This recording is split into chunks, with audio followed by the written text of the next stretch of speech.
இல்லையா? இங்க PLA 2 எல்லாம் இருக்கீங்க இல்லையா? இந்த சைடுல உங்களோட பூத் நம்பர் உங்களுக்கு தெரியுமா?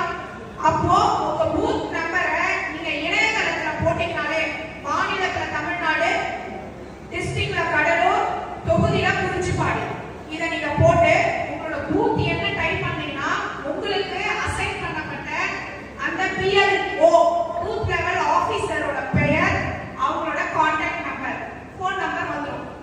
இதுல இருந்து நீங்க எடுத்துக்கலாம்.